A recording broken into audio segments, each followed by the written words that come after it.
अलम क्षयी सुख, नाशवान सुख को बंद करो भोगना। अलम विषय वार्तया नरक कोटि विभत्सया, बंद करो ये विषय वार्ता का चिंतन कथन श्रवण, ये कोटि नरकों जैसा भय प्रदान करने वाला है। अभी तुम्हें समझ में नहीं आ रहा। ये विषय चित्र देखना, विषय चिंतन करना, विषय क्रियाएं करना बहुत करोड़ों जन्मों में किया है। थोड़ा संयम में हो जाओ। मानव जीवन की दिव्यता, आनंद की दिव्यता, उसका अनुभव करो, परमात्मा तत्व का अनुभव करो, नहीं पछताओगे।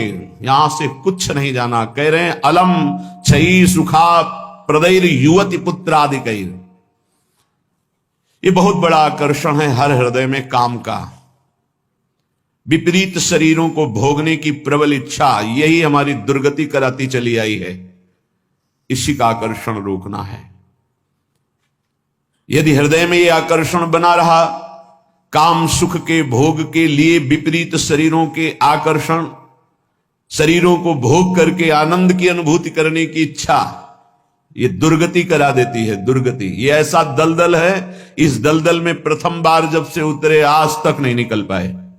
धसता ही चला गया जो इस काम भोग रूपी दलदल में गिरा। इसलिए कह रहे अलम क्षयम सुख, नाशवान चिंता शोक प्रदान करने वाले इस सुखाकर्षण से बचो। जो शरीराकर्षण, इससे बचो, नष्ट हो जाओगे। तुम्हारे जीवनी शक्ति एक सीमित है। अभी यौवन अवस्था है, नष्ट कर लो, फिर किसी काम के नहीं रहोगे। ना भगवत चिंतन, ना शरीर चिंतन का रह जाएगा। केवल शोक चिंतन, चिंता, भय और केवल नाना प्रकार की भयावह कल्पनाएं। बस संयम से नहीं चलोगे, धर्म से नहीं चलोगे तो कोई सुख तुम्हें कभी सुख प्रदान ही नहीं कर पाएगा। धर्मात्मा पुरुष धर्म पूर्वक जब सुख का सेवन करता है तो सुख उसे विरति प्रदान करता है, वैराग्य प्रदान करता है, फिर वो अनुराग के मार्ग में चल पाता है। इसलिए कह रहे कि ये क्षय नाशवान सुख है। अक्षय परमात्म सुख की तरफ बढ़ने के लिए तुम्हें मानव देह मिला था, लेकिन प्रदैर युवती, मुस्कुराहट, रूपाशक्ति, मृदु भाषण, नाना प्रकार की विलासिता, इसने तुम्हारे मन का अपहरण कर लिया है। बचाओ अपने मन को और मनमोहन की तरफ लगाओ, प्रभु की तरफ लगाओ। मान लो इन महापुरुषों की बात, आज तक कभी कोई तृप्त नहीं हुआ। कोई भी शरीर भोगों से अतृप्त होकर ही मरा और अगले जन्म फिर उन्हीं भोगों में लगा। बहुत सावधान। यदि बात समझ में आ जाएगी तो निहाल हो जाओगे, नहीं समझ में आएगी तो कभी पछताओगे इस बात को सोचकर। ये महापुरुषों के वचन है। धर्म पूर्वक भजन करते हुए यदि भोगों का सेवन करोगे तो वैराग्य हो जाएगा और भगवान के चरणों में अनुराग के मार्ग में चल पड़ोगे, गृहस्थ हो या विरक्त। अधर्म पूर्वक विषयों का सेवन करोगे, मलिन अंतःकरण, रागी अंतःकरण, हिंसक स्वभाव, क्रूर स्वभाव, ससुख वांछा, आसुरी स्वभाव वाला बन जाएगा, जीवन नष्ट हो जाएगा। श्रीपाद कह रहे हैं वित्तादिकैर, धन के द्वारा भोगों को संग्रह करके भोगने की इच्छा, ये महान पापाचरण कराती है। अवस्था हो गई है भोग त्याग कर भजन करने की, फिर भी रुपए के बल से भोग भोगने की प्रबल आकांक्षा, खरीद के भोगेंगे। भोग लो, पैसा है, अभी पुण्य के द्वारा, पूर्व पुण्य के द्वारा तुम्हारे पास जो श्री है, लक्ष्मी है, उसका दुरुपयोग कर लो। दुरुपयोग, चार भूखों को भोजन पवा देते उसी पैसे से तो तुम्हारी सदगति का कारण बनता, लेकिन चार भूखों से पैसे छीन कर अपनी वासना की पूर्ति में लगा दिया, वो तुम्हारे सर्वनाश का कारण बन जाएगी। किसी को भी बाहुल्यता भोगों की मिलती, संपत्ति की मिलती तो उसके भोग के लिए नहीं, समाज सेवा के लिए मिलती है। तुम्हारा जितना खर्चा है कम से कम खर्चा करके काम चलाओ और तुम्हारे पास जो अधिक संपत्ति है वो दूसरों की सेवा में लगाओ, बीमार की सेवा में लगाओ, असहाय की सेवा में लगाओ, भूखों की सेवा में लगाओ, पशु पक्षियों की सेवा में लगाओ, तो धर्म बन जाएगा। और ये धर्मो रक्षति रक्षिता, ये दुर्गति से तुम्हारे धर्म रक्षा कर लेगा। लेकिन जिनके पास धन बढ़ता है उनके पास दोष बढ़ जाता है। मदिरा पान करना, पैसे के बल से व्यभिचार करना, पैसे के घमंड में आकर दूसरे की जीवों की हत्या कराना, मांस खाना, नाना प्रकार के छल कपट द्वारा पैसा, ये महान नरक की प्राप्ति कराता है, घोर दुर्गति होती है। इसलिए कह रहे वित्तादिकैर, बचो बचो, अधर्म के धन से बचो। ये बहुत प्यारा दिखाई देता है लेकिन तुम्हारा सर्वनाश कर देगा। अगर 1 रुपया धर्म का आ जाए तो बुद्धि भ्रष्ट होना शुरू हो जाती, फिर तुम बड़ी बड़ी संपत्तियां छल कपट से एकत्रित करोगे, तुम्हारी दुर्दशा क्या होगी। श्रीपाद कह रहे हैं विमुक्ति कथप याप्यलम मम नमो विकुंठ श्रेय। जो ऐसे आचरण करते हैं मुक्ति की चर्चा उनके लिए बेकार है। ममता रत सन ज्ञान कहानी, अति लोभी सन विरति बखानी, कामी समझी में हरि कथा, ऊसर बीज बये फल दशा। जैसे ऊसर भूमि में बीज फेंक दो बेकार चला जाएगा, ऐसे कामी पुरुष से भगवान के अनुराग की बात करो, ममता रत से ज्ञान की बातें करो, लोभी से वैराग्य की बातें करो, बोले सब बेकार हो जाती है। इसलिए बेकार हो जाती है कि उनके हृदय में इतनी मलिनता है को समझ ही नहीं पाएंगे। श्रीपाद कह रहे यद्यपि हम चर्चा कर रहे हैं कि अलम छई सुख प्रदैर युवती पुत्र वित्तादिकैर, पर फिर भी यह चर्चा बेकार है, क्योंकि ऐसे भोगी पुरुषों को चर्चा विमुक्ति की, मोक्ष की, परमार्थ पथ की समझ में ही नहीं आएगी। फिर भी हमारी प्रार्थना है कि आप समझने की चेष्टा करें। ये तुम्हारी संपत्ति, ऐश्वर्य, पुत्र, वित्त, स्त्री, परिवार, संबंधी, ये सब एक दिन तुम्हें छोड़ देंगे, तुम्हें अकेला यहां से जाना होगा। तुम्हारे पाप कमाए हुए और पुण्य कमाए हुए वही दोनों साथ जाएंगे। और यदि भजन कर लिया तो पाप पुण्य दोनों को विध्वंस करके वो भगवत प्राप्ति करा देंगे। शुभ अशुभ दुर्ग विध्वंस बल तब जयति जयति जग उच्चरे। जो श्रीधाम वृंदावन के प्रेम का पिपासु हो, वैकुंठ के भी वैभव की तरफ आंख उठा के नहीं देखता। कथयाप्यलम मम नमो विकुंठ श्रेय, नमस्कार है वैकुंठ को, लेकिन मुझे उसके श्रेय, उसके वैभव से कोई मतलब नहीं।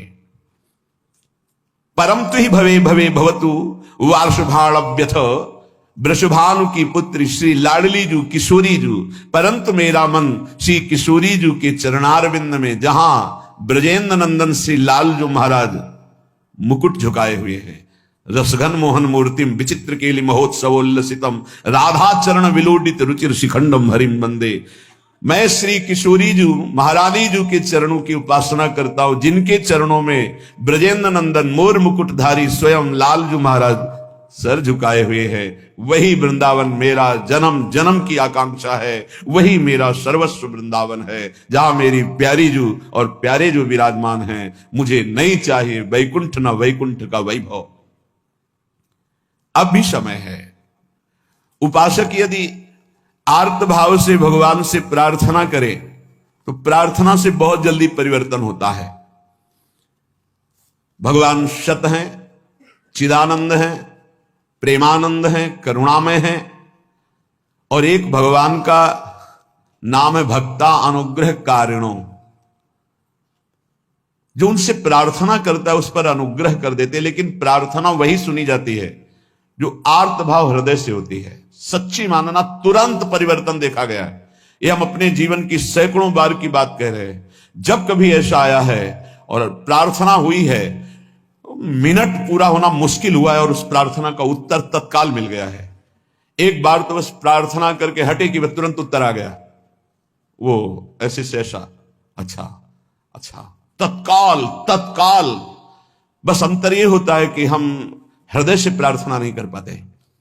हमारी प्रार्थना कपट जाल से युक्त होती, इसलिए प्रभु मोहि कपट छल छिद्र न भावा। सच्चिदानंद रूपाय भक्तानुग्रह कारिणो, माया निर्मित विश्वाय महेशाय नमो नमः। हे नाथ, आप सच्चिदानंद में हैं, सच्चिद आनंद। तात्पर्य, हम आपको कुछ दे सकें ऐसी सामर्थ्य नहीं।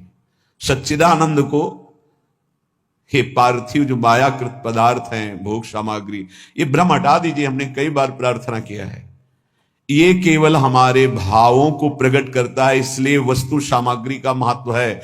अगर भाव नहीं है तो कोई वस्तु सामग्री का महत्व नहीं। आप 100 कुंतल सोना चढ़ा दो, हमारे प्रभु के लिए कुछ नहीं है। कई बार आपको बताया है, समुद्र को रत्नगर्भा, पृथ्वी को रत्नगर्भा कहा गया है। ऐसे ऐसे पहाड़ हैं जो 4-4 लाख योजन के सोने के हैं, और वो सब मायाकृत है। आप देवलोक को जाइए, वहां स्वर्णिम भवन बने हुए हैं देव गंधर्व अप्सराओं के। अमरावती पूरी कैसी बनी हुई है, पढ़ करके महाभारत में देखिए कैसी देवराज इंद्र की सभा है, कैसी वरुण जी की सभा है, कैसी लोकपाल अग्नि की, वायुदेव की, होश उड़ जाएंगे। और यह सब मायाकृत है। ऐसे प्रभु को हम क्या दे सकते हैं? ओ ऐसे प्रभु को जब रोते हुए भाव से किसी ने पत्र अर्पित किया तो बिक गए एक पत्र में, पत्रम पुष्पम फलम तोयम। हे सच्चिदानंद प्रभु, आपके एक संकल्प से संपूर्ण सृष्टि प्रकट हुई है। ये प्रार्थना, मैं नीच आपको क्या दे सकता हूं नाथ, मेरे पास तो जो कुछ है वो सब आपका दिया हुआ है। शब्दों को देखिएगा, हे नाथ मेरे पास जो कुछ है वो तो आपका दिया हुआ है, आपके एक संकल्प से संपूर्ण सृष्टि हुई है। नाथ मैं आपको क्या दे सकता हूं प्रसन्न करने के लिए, आप मुझ पे अपनी तरफ से अपनी कृपा से प्रसन्न हो। जब मैं शरीर की तरफ देखता हूं, रोगा हरंति सततम प्रबला शरीरम, कामादयोप्यनुदिनम प्रदहंति चित्तम, मृत्युश्च नृत्यति सदा कलयन दिनानि, तस्मात् त्वमद्य शरणम मम दीन बंधो। अब अगर हम विचार करें शरीर के लिए, तो नाथ शरीर में कोई न कोई परेशानी बनी रहती है। रोगाहरंति सततम प्रबला शरीरम, ये प्रबल रोग शरीर को छीण कर रहे हैं। High blood pressure, low blood pressure, sugar, ये वो। हम क्या आपसे वादा करें कि हम ऐसी साधना करेंगे कि आप प्रसन्न हो जाएंगे। पहली बात बाहरी वस्तुओं की, नाथ आपने एक संकल्प में अनंत ब्रह्मांडों का सृजन किया। स्वामी मेरे पास जो वस्तु आपकी दी हुई है, मैं किस वस्तु से आपको रिझा सकता हूं नाथ, वो तो आपकी दी हुई है। रही शरीर की बात, तो रोगाहरंति सततम प्रबला शरीरम, प्रबल रोग हमारे शरीर की शक्ति को छीण कर रहे हैं। अंदर आए सूक्ष्म शरीर, तो कामादयोप्यनुदिनम प्रदहंति चित्तम, ये काम क्रोध लोभ मोह मद मत्सर इतना गंदा किए हैं अंदर की, हम कैसे आपको कहें कि हम अंदर से आपका ध्यान धर पाएंगे। कभी काम अपना प्रभाव दिखाता है, कभी क्रोध अपना प्रभाव, कभी लोभ, कभी मोह, कभी अहंकार, कभी ईर्ष्या। नाथ बड़ा गंदा हृदय है। और पूरे जीवन की तरफ देखें, वादा करें कि आज संकल्प लेते हैं कि 5 वर्ष हम ऐसा करेंगे, तो 5 मिनट का भरोसा नहीं। मृत्युश्च नृत्यति सदा कलयन दिनानि, नाच रही मृत्यु सिर पर, पता नहीं प्रभु कब हमारे शरीर का अंत हो जाए। इसलिए नाथ मैं आज प्रार्थना करता हूं कि मेरे पास आपको प्रसन्न करने के लिए कुछ नहीं है। आपकी दी हुई भोग सामग्री और ये शरीर रोगों का घर, मन विकारों के द्वारा अपवित्र, और प्रभु पूरा जीवन मृत्यु के हवाले। किस समय मेरी मृत्यु हो जाए मुझे भरोसा नहीं, पता नहीं। नाथ तस्मात् त्वमद्य शरणम मम दीन बंधो, हे दीन बंधु अब एक ही उपाय, मैं आपकी शरण में हूं। आप मुझे अपने चरणों की शरण में रख लीजिए। हे प्रभु, वे देहो विनश्यति सदा परिणामशीलस्, चित्तम च खिद्यति सदा विषयानुरागी, बुद्धि सदा हि रमते विषयेषु नान्तस्, तस्मात् त्वमद्य शरणम मम दीन बंधु। बहुत सुंदर नाथ, ये शरीर का प्रतिपल परिवर्तन हो रहा है। कभी घुटने के बल था, फिर किशोर अवस्था आई, फिर जवानी आई, फिर धीरे धीरे ढल रहा है। ये नाशवान शरीर नाश की तरफ जा रहा है। और प्रभु मन प्रतिपल भोगों में लगा हुआ है, हमारा चित्त प्रतिपल भोगों में लगा हुआ है। ईमानदारी की बात देख लो, ये खाऊंगा, ये पीऊंगा, ये देखूंगा, ये भोगूंगा, ये भोगा, अब ये भोगूंगा, ऐसी ही गणित चलती रहती है अंदर।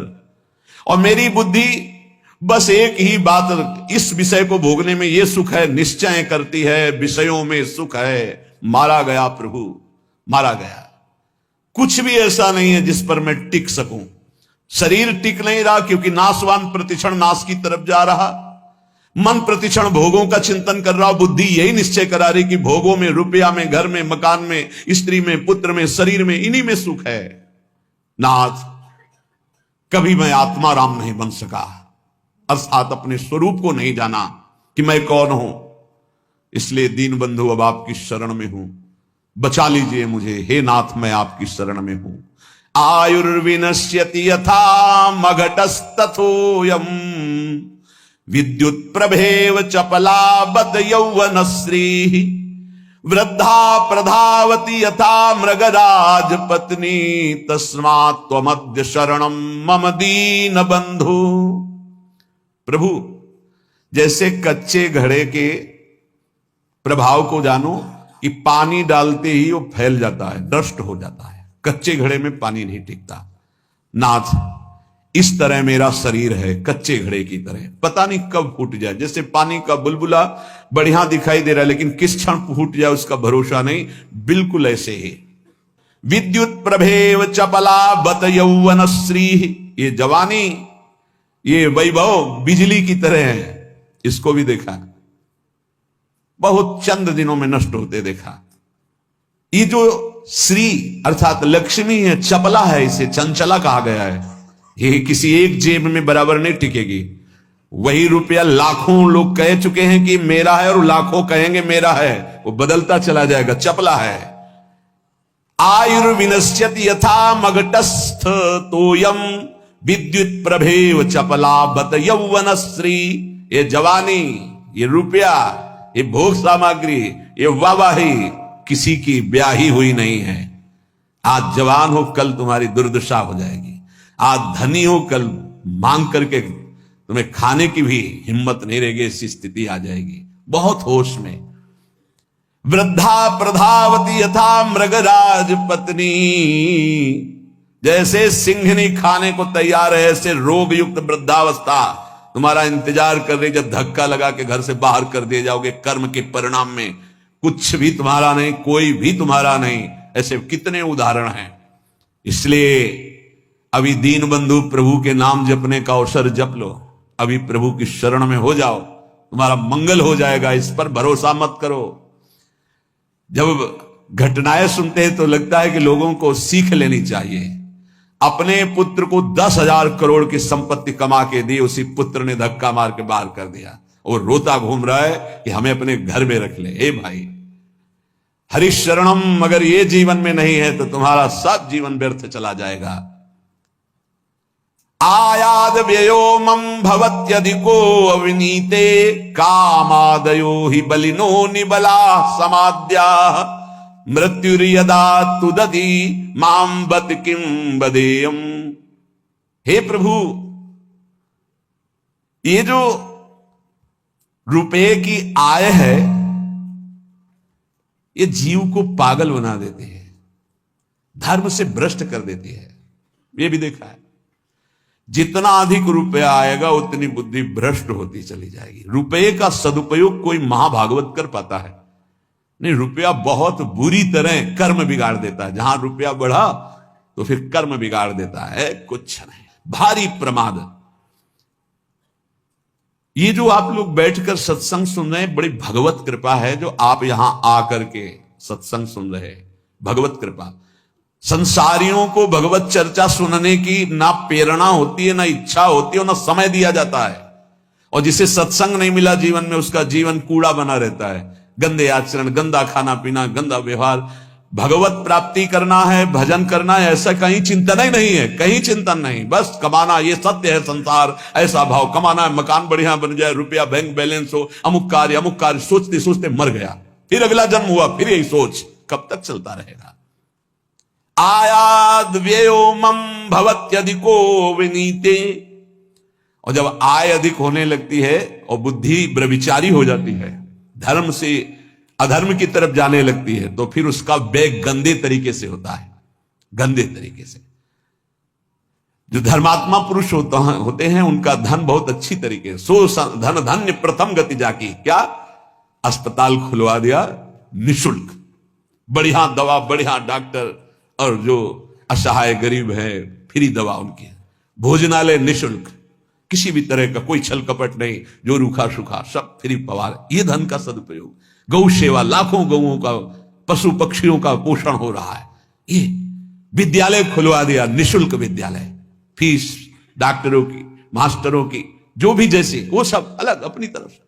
औषधालय, विद्यालय, ये सब वो धर्मात्मा पुरुष का ऐसे खर्चा होता है। अधर्मी का खूब शराब पी रहे हैं, व्यभिचार कर रहे हैं, कितने रुपए लगे आज के नाच में, इतने लगे पार्टी में। अस्पताल खुलवा देते तो पूरे तुम्हारा परिवार का कल्याण हो जाता, कितना लाभ मिलता। जो धनाभिमानी है उनके द्वारा धन का सदुपयोग नहीं होता, जो भगवत चरणारविंद के आश्रित है उनका सदुपयोग होता है। बोले प्रभु, अधिक आय होने पर धन का व्यय गलत तरीके से होने लगता है। नाथ, उसका प्रभाव यह हुआ कि काम आदि दोष बहुत बढ़ जाते हैं, बहुत बढ़ जाते हैं। कामादयो ही बलिनो निवला समाद्या, इतना निर्बल कर देता है कि वो बुद्धि से निश्चय ही नहीं कर पाता कि ऐसा करना चाहिए कि नहीं, वो ना करने योग्य व्यभिचार करता है। कामाद्या ही बलिनो निवला समाद्या, मृत्यु यदा तुदति माम बद किम बदेयम। क्या कहूं प्रभु, इतना निर्बल कर दिया काम ने कि अब अपने को रोक नहीं पाता हो। अब तो मृत्यु का दंड मिलेगा और नरक की दुर्गति भोगनी पड़ेगी। नाथ अब तो आप संभाल लीजिए, आपकी मैं शरण में हूं। एक ही उपाय है, तस्मात्। अब एक उपाय है, आपकी शरण में हूं दीन बंधु, आप स्वीकार कर लो। दीन बंधु, हे भगवान, तप्तम तपो नहीं कदापि मयेह तन्वा, वाण्या तथा नहीं कदापि तपश्च तप्तम, मिथ्या विभाषण परेण न मानसं हि, तस्मात् त्वमद्य शरणम मम दीन बंधु।